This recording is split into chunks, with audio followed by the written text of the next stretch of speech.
गोगलू नाम का एक चिड़िया अपनी बीवी टोनी के साथ रहता था।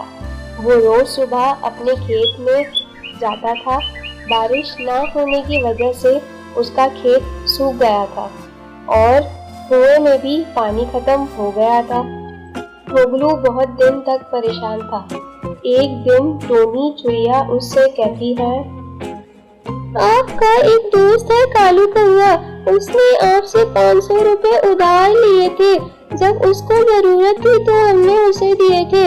अब हमें जरूरत है तो आप उससे पैसे वापस ले लें ताकि हम कुआं खुदवा सके और पानी जमा करें। ये सुनकर गोगलू बोलता है, ठीक कहा बेगम, जब उसका कारोबार नहीं था तो मैंने उसको पैसे दिए थे।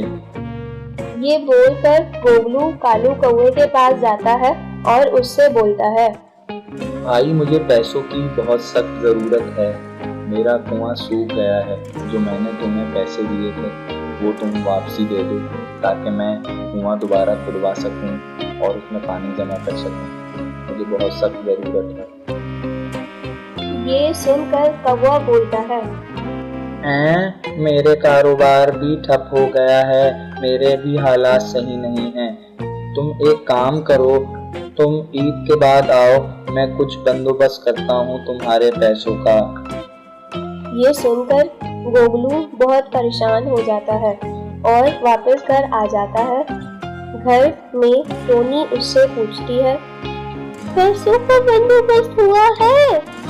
इस पर गोगलू सर हिलाते हुए मना करता है। ईद के बाद देने का बोला है। ये बोलते ही गोगलू कुएं के पास जाता है और बोलता है, मैं खुद अब इस कुएं को खोदूंगा। ये बोलकर गोगलू काम पर लग जाता है और कुआं खोदने लगता है। वो दिन रात मेहनत करता है और फिर अचानक से कुएं का गीला हिस्सा आ जाता है। ये देखकर गोगलू बोलता है, थोड़ा पानी मुंह पर डाल लूं। जब वो पानी मुंह पर डालता है तो अजीब सी बदबू आती है। वो खुश हो जाता है और कुएं से बाहर आता है और टोनी को बोलता है, अंदर आओ, बात करनी पड़ेगी। पता है, हमारे कुएं से पानी नहीं, तेल, पेट्रोल निकला है, पेट्रोल।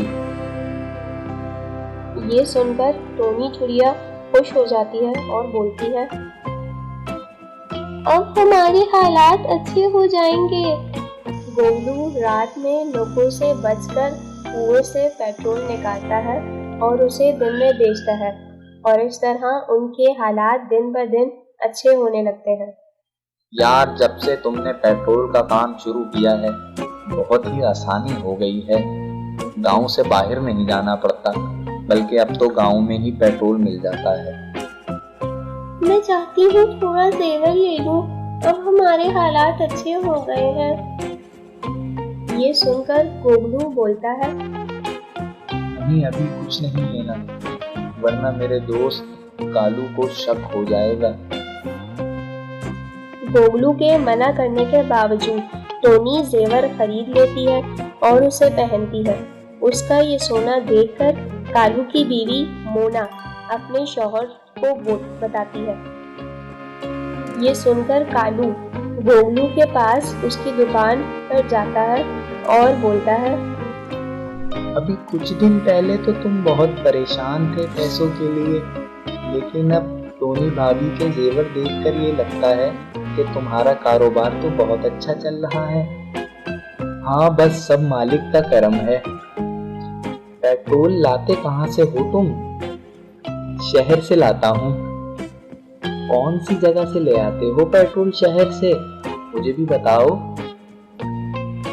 ये सुनकर गोगलू परेशान हो जाता है और कालू ये देखकर वहां से चला जाता है। गोगलू घर के अंदर जाता है और टोनी को बोलता है, मैंने तुम्हें मना किया था, देखा, अब कालू को हम पर शक हो गया है। अब हम क्या करेंगे? इससे पहले कि कालू को पता लगे हमारे कुएं के बारे में, हमें आज रात ही सारा पेट्रोल निकाल कर कुएं से शहर में शिफ्ट हो जाना चाहिए। यही तुम्हारे और मेरे लिए बेहतर होगा। उस रात गोगलू टैंकर मंगवाकर सारा पेट्रोल कुएं से निकालता है और सब सामान लेकर शहर चला जाता है। अगले दिन कालू उसके घर जाता है और खाली घर देखकर चौंक जाता है। इतने में उसे कुएं के पास जाता है तो उसे पेट्रोल की खुशबू आती है। वो कुएं में उतर जाता है और देखता है कुआं तो खाली है और बोलता है, लग रहा है ये पेट्रोल यहीं से निकाल रहा था, अब समझ में आई। इतना कहकर वो खुद उस कुएं को खोदने लगता है और गहरा करने लगता है। इतनी देर में कुआं छन सा जाता है और मिट्टी और पत्थर कुएं से भर जाते हैं। कालू अपनी लालच की वजह से उसी कुएं में दफन हो जाता है।